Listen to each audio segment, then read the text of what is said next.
RCF. Des souris et des hommes. Jean Pouly.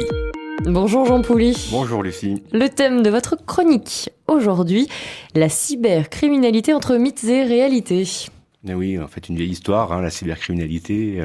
On se souvient peut-être, dans les années 80, du film War Games avec un adolescent qui est pas loin de déclencher une guerre thermonucléaire en rentrant par accident dans un réseau informatique, celui du Pentagone. Et jusqu'à aujourd'hui, avec le dernier film de Michael Mann qui s'appelle Hacker, qui raconte comment un cybercriminel, justement, assez chevronné, peut prendre le contrôle d'une centrale nucléaire.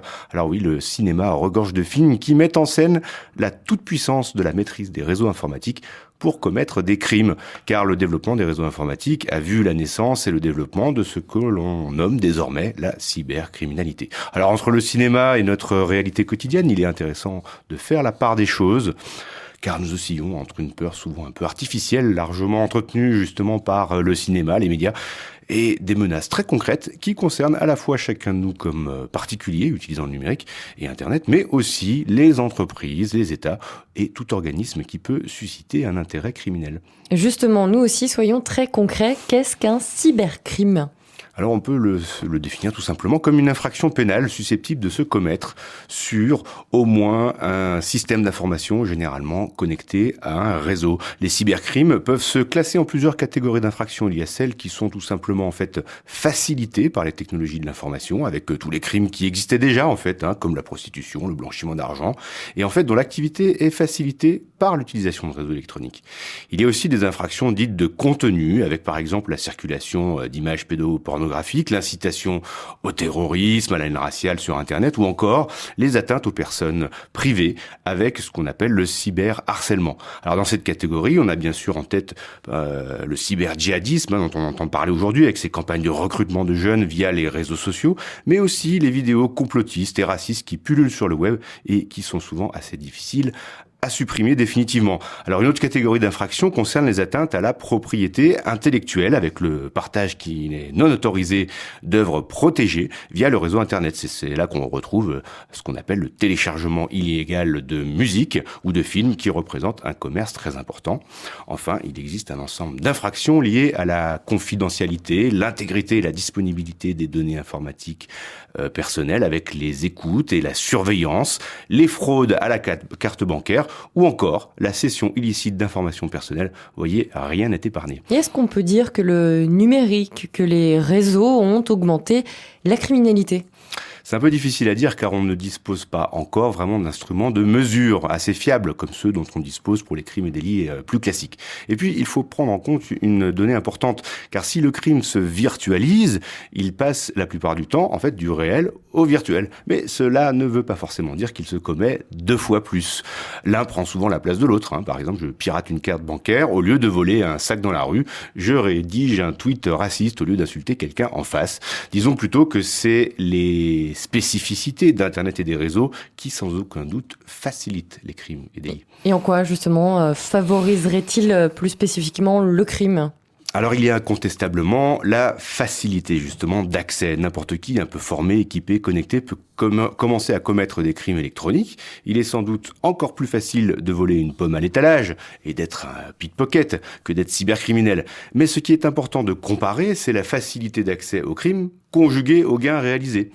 Il est aujourd'hui plus difficile et surtout plus risqué de piller 1 million d'euros dans une banque avec une mitraillette que de pirater un compte bancaire.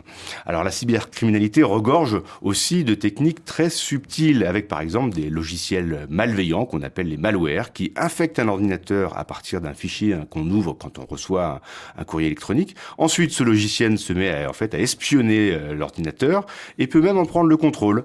Alors au-delà des attaques classiques de serveurs pour obtenir des données, pirater des brevets ou détourner de l'argent, les cybercriminels sont de plus en plus malins et suivent différentes personnes sur les réseaux sociaux, sur Facebook, pour en fait connaître leur vie, leurs habitudes et leurs failles afin de les piéger. C'est ce qu'on appelle de l'intelligence sociale. Et puis, le cybercrime a 3 autres atouts très importants. Il facilite l'anonymat de ses auteurs, il se joue à l'échelle mondiale et bénéficie d'innovations toujours plus rapides.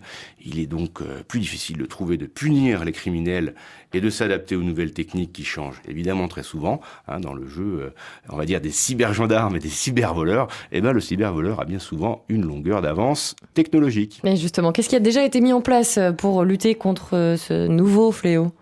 Alors des dizaines de lois ont été votées depuis notamment la reconnaissance de la notion de cybercriminalité dans une loi qui date déjà de 1978.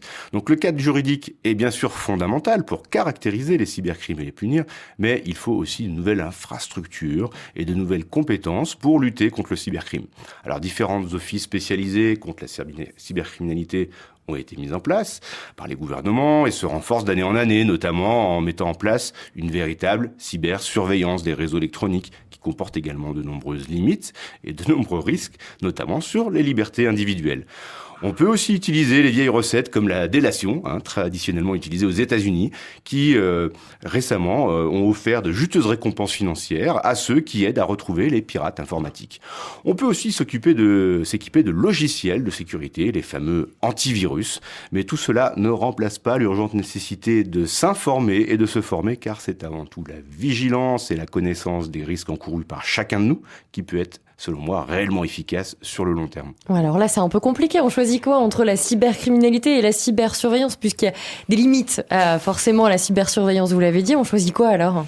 Oui, comme d'habitude, entre la peste et le choléra, nous sommes finalement toujours confrontés au même dilemme. Il est bien sûr très difficile de répondre. Disons que bien souvent, les lois mises en œuvre dans des moments d'exception, comme lors des attentats, sont généralement prolongées et finalement atteignent d'autres objectifs. On sait par exemple que le fameux Patriot Act aux États-Unis, mis en place, n'a jamais vraiment permis d'empêcher de nouveaux attentats. Par contre, l'extension de ces mailles de filet électroniques déployées par les agences de renseignement ont permis de lutter beaucoup plus efficacement contre le trafic de drogue ou la criminalité plus ordinaire.